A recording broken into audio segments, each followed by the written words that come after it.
Sau ngày anh bỏ anh trong cô liêu, anh từng nói với em rất nặng lời.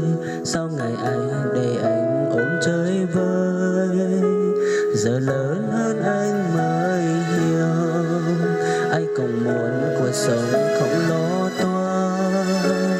Vì muốn anh quá xoan, em nào dám ghi phận cho anh mang.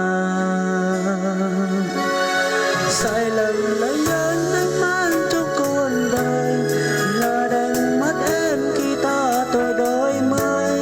Là muốn ấm em theo cả cuộc đời, mà bản thân anh có chưa lo được nỗi. Giờ đây anh đã có những thứ em cần rồi, chỉ không có em nên anh đau lòng thôi. Người không dám tin tương lai anh thay đổi, sợ theo bước anh em sẽ đớn đau cuộc đời.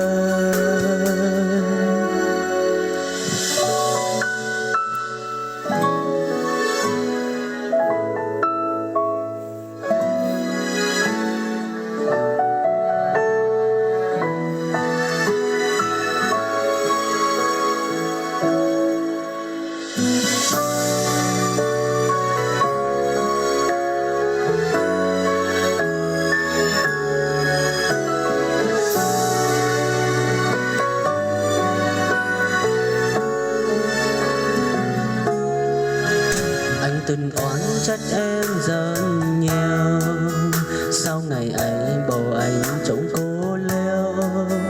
Anh từng nói với em rất nặng lời, sau ngày anh để anh ôm chơi vơi. Giờ lớn hơn anh mới hiểu anh cũng muốn cuộc sống không lo toan. Vì lỗi anh quá xoan, em nào dám ghi phận cho anh mang.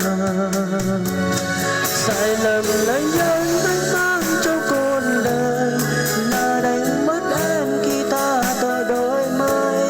Là muốn ấm em theo cả cuộc đời, mà bản thân anh còn chưa lo được nỗi.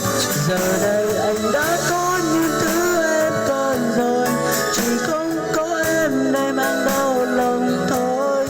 Người không dám tin tương lai anh thay đổi, sợ theo bước anh em sẽ đớn đau cuộc đời.